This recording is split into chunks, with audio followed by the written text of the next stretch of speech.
kaburuji e demgal Pulaar e radio Jawol Sare. Musidɓe tedduɓe heten ko radio Jawol Sare on calminama to gonɗen no gonirɗon kala joni meftande men e kaburuji. Meftande men kaburuji jamma hande jatanen koye dendi Amatoure kaburuji dowlaji dentuɗi États-Unis e kaburuji international. Bandiraɓe sehlaɓe heɗotoɓe radio Jawol Sare jaam ñalle moon hande ko ñalawma talata nogas e goho lewru avril hitande ujunaji ɗiɗi nogas e jeegom habaruji mon e ɗemgal Pulaar guiɗirɗen habaruji men international ko toon to Europe hono kamɓe Union européenne dental ngal ɓe mbaɗi hande ɓe mbawi riwtude ɗaɓɓande waɗanode ko ñagade wonde ko kamɓe communauté européenne eɓe pirtu kala jokkodiral ngal ɓe joguino hakkude mabɓe Israël ndeɗo ɗaɓɓande noon ene wayno wonno ɗum ko ɗeɗo leyɗele tati Espagne Irlande Slovénia e lettre moɓe mbinduno kanko gardiɗo affaire uji international toon to communauté européenne hono kanko biyeteɗo Kaja Kallas wiide wonde ko alay saago ɓe ƴewto ndeɗo ɗaɓɓande waɗanode ko ɓooyi waɗa ɗum ɗon kadi e lettre moɓe mbindi o kadi ari kadi ko caggal nde gueɗe kewɗe mbaɗi toon to Gaza e surtout ene ko sakiri kadi hono kamɓe Israël gouvernement mabɓe wadde kullal kesal wiide wonde ko kala Palestine naji barɗo Israël naji fitan ko yoɓete kono kala Israël naji barɗo Palestine ñawete ko ñawore normal e wiide mabɓe kadi kamɓe ɗeɗo leyɗe tati wonde ko Israël nene continue hande yaɓɓude nanodire pour no jeygol dartude toon to Gaza e Israël naɓe kadi ne continue o ɓittude kamɓe Palestine naɓe wonɓe toon to Gaza hadde ɗumen gueɗe fate ñamde ko fate safruji ɗum ɗo fof ko e wiide mabɓe kadi haqqe innamade mo kamɓe leydi Israël ɓe continue violo ɗum waɗi ɓe mbaɗi ndeɗo ɗaɓɓande fade toon kanko gardiɗo affaire étrangère Union européenne ko kewi hande ne wayno ko kamɓe ministre uji affaire étrangère mo Union européenne ɓe jaɓani ndeɗo ɗaɓɓande oɗo saha joni no jarten ɗeɗo leyɗele tati nen continue walla wadde kala dole en mbawno pour beele kamɓe Union européenne to ɓe callo kala jokkodiral hakkude mabɓe Israël donc siftinde toon ko kamɓe Espagne Irlande e kamɓe Slovénia haɓeteɓe pour haqqe Palestine naɓe ndeɗo haare hunde Israël e Palestine naɓe funnague badiɗo hono kamɓe États-Unis e ɗum ɗon konngol makko kanko Donald Trump e felti wiide wonde ko nanodiral gonnogal toon pour yo jeygol ngol darto nanodiral pongal gasde janggo kanko Donald Trump o ɓeydi hen balɗe kanko Donald Trump o wi wonde ko blocage mo toon to cirrol Hormuz koko continte ɗum ɗo kadi ko ɗum woni ko tuma en o hawnaki ko ɗum haɗi kamɓe Iran arde toon to Pakistan saabu gueɗe ɗiɗi ne goni hen gueɗel gardi ngel ko kamɓe États-Unis tugnade ko Iran ɓe wiili wonde ngal ɗo nanodiral nde ɓe pelli batuji Iran naɓe gueɗel gongel ngel ko wonde ko blocage mo kamɓe États-Unis ɓe continue mbaɗa toon ɗum ɗo fof ko wadde ko hunde nde ganduɗa fotani wonde ko wawi wonde fof kanko Donald Trump o wi wonde komo continue kala ko fati jeygol darto toon hakkude mabɓe kamɓe Iran kono ne wayno ko mabɓe continue blocage ɗum ɗon kadi ene wayno ko kanko Donald Trump o ɓeydi hen o wi wonde o woni koye continue ɓittude Iran tawde hande ala gardiɗo ɗum e nder minute aji nogas ɗiɗi ɓennuɗi kamɓe leydi Iran ɓe kolli wonde koɓe jogui yimɓe wonɓe toon dental ganduɗa gongal kañumen gardi Iran oɗo saha joni e nder konngudi kamɓe Iran naɓe koɓe kaali caggal nde ɓe ɗaminama wonde maɓe garton to Pakistan kamɓe Iran ɓe mbaɗi message mi wonde mbawa arde joddade américain ji haaldude mumen taw Amérique ne continue menace e surtout en kadi tawde oɗo blocage ne continue won toon donc ɗeɗo gueɗe ko gueɗe ɗe ganduɗa en kamɓe Iran ɗum woni koɓe kalno e kadi ko hen ɓe keddi hande toon to Israël kamɓe setleji en ɗum ko yimɓe aroɓe ene kefta nokkuji Palestine naɓe ɓe mbari yimɓe ɗiɗo toon to Palestine e yimɓe ɗiɗo ɓe kadi cukalel jeeya hen toon to West Bank ɗum noon ene wayno haalti ɗiɗo no habaruji kadi ko kamɓe Croix Rouge ɗum ɗo fof kadi ne jeeya gueɗe ɗe ganduɗa kamɓe communauté européenne e surtout ɗeɗo leyɗele tati Espagne Irlande e Slovénia ene jeeya koɓe gullito en pour wonde Israël ne continue wadde violation toon to Moyen-Orient wonde kamɓe Israël ɓe continue ha bombardude banggue worgo Liban e ñalawma ɓe gañi yimɓe jeegomo toon wuuro wiyeten Gagiyet El Jis moñude kuɓeji taw ko yimɓe gonnoɓe hen ɗum ɗo fof kadi ko wasde ɗoftade cessez le feu maɓe ciññidirno toon to Liban pour balɗe sappo habaruji men international hande toon to Sénégal kanko Macky Sall ancien président mo leydi Sénégal konngudi ɗe ƴeftuno hanki toon to New York ɗum noon nde huccire e société civile surtout enne jaabuli patɗo enne ko mbiyata événement ji bande tuggi hitande ujunaji ɗiɗi nogas goho ha hitande ujunaji ɗiɗi nogas nayyi kanko Macky Sall nde o haali o wi wonde ko so tawi wonɓe laamu oɗo saha joni en jiiɗi ɗeɗon gueɗe laaɓa walla yimɓe Sénégal naɓe jiiɗi ɗeɗon gueɗe laaɓa kamɓe wonɓe laamu eɓe jogui peeje no mbaɗa ɗum noon momtude kuulal baɗanogal e laamu makko yaafade yimɓe ɗa e jeenoma ɗiɗo événement ji baɗɗi toon e ɗeɗo kital ko yaafano ko ɗum noon artire kala ko woni amnesty annulé ala jaabol oɗo saha joni officiel jaltugol e kunnuɗe mabɓe kamɓe laamiɓe toon to Sénégal ko wawi wonde fof ko ene wayno oɗo saha joni ko yimɓe wonɓe less ko kañumen jaaboto officiellement ko tina hande wonande support hono kamɓe leydi Sénégal ɗum ɗo kadi ko hunde fonnono ummade toon to gardi leydi Sénégal hono kanko Bassirou Diomaye Faye wonde eɓe supporti kanko ancien président Macky Sall e peeje makko ɗo woni oɗo ɗaɓɓude ardade Nations Unies kanko Macky Sall ko janggo alarba woni kadi nde fottata yimɓe yimɓe ganduɗo halfinaɓe ƴewde hol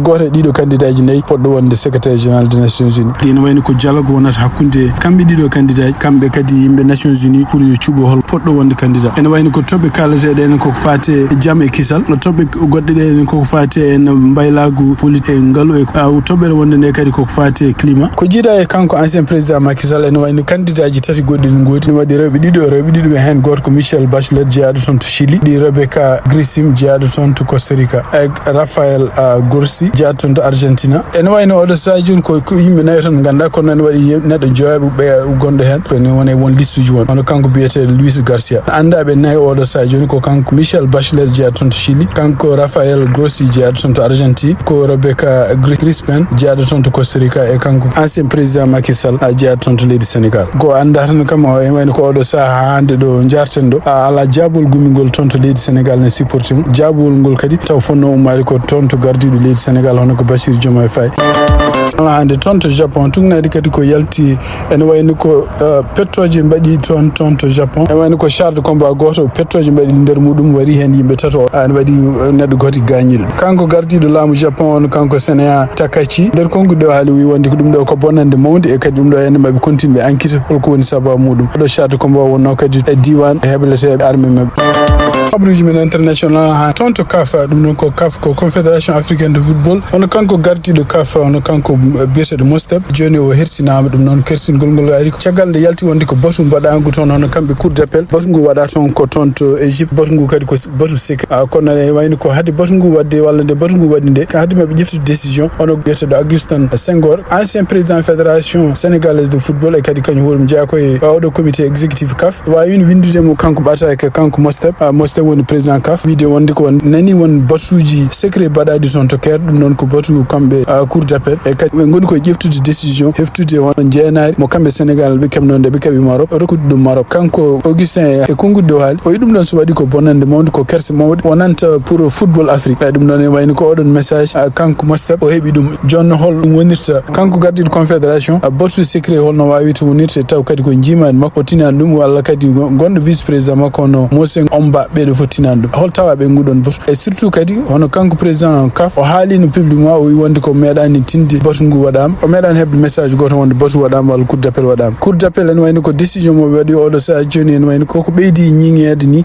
caggal nde kadi kanko biyeteɗo Mohamed Roble Diama juge jeyaɗo toon Djibouti e jeyaɗo kadi commission kañum horum de wi wonde cour d'appel nde joɗoto nde kañum horum tawaka ɗeɗo namde fof ene wayno oɗo saha joni ko ɓeydude caɗele wonande hono confédération africaine de football e kanko président makko holno ɓe mbawata continude wasde haalde ko fati nguɗo batu secret mbaɗangu toon to Égypte tawde kadi gueɗe kewɗe nene jalta ko fati e nguɗo batu holno waɗira e hol tawnoɓe hen. habaruji men toon to Sénégal tuganade kadi ko ummi toon to Madina Gounass ɓe mbi cuumu waɗino toon to Madina Gounass ɗum noon ko Daka gonɗo toon o cuumu ngu noon tugnade hande ko yalti ene wayno ko kamɓe pompier ji eɓe gaari ɓe noosima law kadi cuumu ngu kadi ko courant fettuno ala mayɓe hen waɗi hay bonandeji seeɗa bonandeji ɗi ene wayno ko bawɗi weltidede ko wawi wonde foof ene wayno ko caggal nde cuumu ngu waɗi nde à partir de altinanki jamma ene wayno jeyngol no foti ñifede avant 11 heures ɗum noon kadi ko rende yimɓeɓe e kadi ɗum ɗo ko gueɗe baɗoji toujours toon to Madina ko wawi wonde foof cuumu ngu ala mo yooɓi fitanɗum bonandeji ɗi kadi kewani. kabaruji e ɗemgal Pulaar e radio Jawol Sare. bandiraɓe sehlaɓe heɗotoɓe radio Jawol Sare en magnatadine ɗum noon ko toon to Virginia jaren tugnade kadi ko anda oɗo saha joni ko woteji mbaɗino toon hande oɗo ñalawma kadi ɗum ɗon kadi ko ƴewde proposition mo ganduɗa kamɓe démocrate en mbaɗi kadi pour waylude koɓe mbiyata mabba toon ɗum noon ko hullu rokkude démocrate en kadi jogade sisuji kewɗi ɓurde républicain ji ɗum ɗo fof ko peeje ɗe ganduɗa kanko Donald Trump fuɗɗino ɗum wadde guila toon to Texas e leyɗele goɗɗe ɗe ganduɗa kamɓe républicain ji ɓe ɓuuri he eɓe jogui hen gouverneur uji hay sinno kamɓe républicain ji mbelaka en wayno ko woteji ɗi kolli oɗo saha joni kamɓe démocrate en ɓe gañima ɗum noon ne wayno ko maɓe ɓuuri jogade sisuji toon to Virginia kadi siftini ɗon ko gouverneur muɗum ko démocrate. toon to congress hono kanko biyeteɗo Kevin Walsh o ari toon pottude yimɓe sarɗiyankoɓe Kevin Walsh noon siftini ɗon ko kanko Donald Trump ƴefti yo lomto Jerome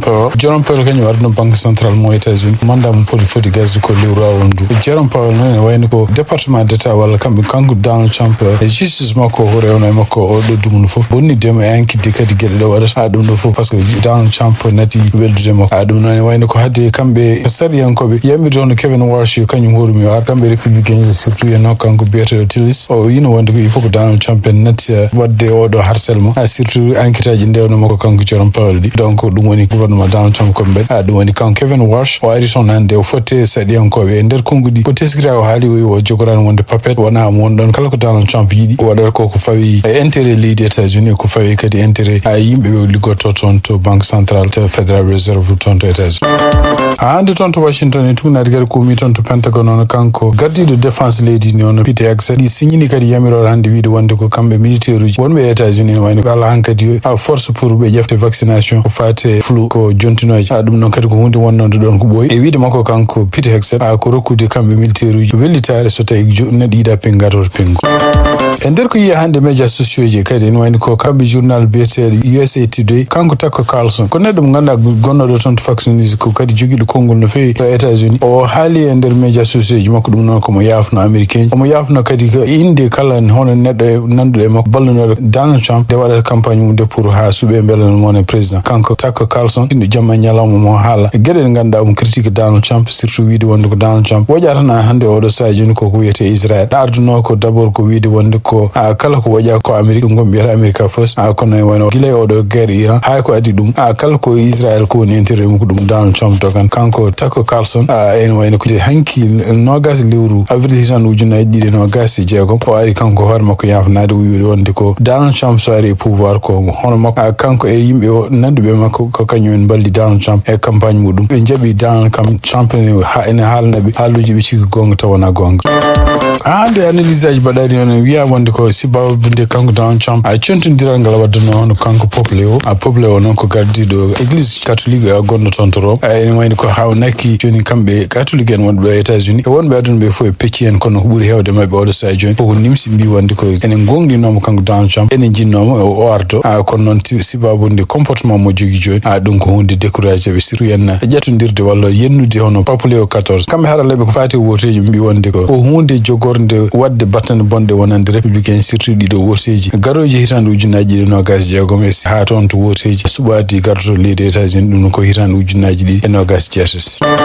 hande to États-Unis tugnade kadi ko ummade toon to Homeland Security ono kanko Donald Trump woni hande koye peeje waylude kala cuuɗi ñawoji gonɗi toon fate immigration gargol makko e laamu manda makko ɗiɗaɓo kanko Donald Trump e kadi équipe makko mo wondi jiro wonde ko ñawoɓe wonɓe toon few ko ñawoɓe libéral en ɗum noon ko ñawoɓe abbiɓe wallude immigré ji walla wallude démocrate en ko ɗum waɗi kanko Donald Trump ko e nder laamu makko fuɗɗi gila darɗo hitande ujunnaji ɗiɗi nogas joyyi ha ɗo gonɗen ɗo ene wayno ko kala neɗɗo ñaawo gonɗo toon to immigration mo tini ene rokka kayitaji walla mum wallude kala immigré ji surtout to ɓen gone gonga ene wayno o seeki ɗum noon kanko continue e oɗon agenda segde yimɓe ɓe wiyata ko libéral liggoroɓe to immigration sifti ɗon tan ko yimɓe liggoroɓe toon to immigration surtout kamɓe ñawoɓe ɓe goni koye jimade département justice e ɗum noon wayno ko kanko président mo États-Unis mo jogui hatan segde ɓeɗon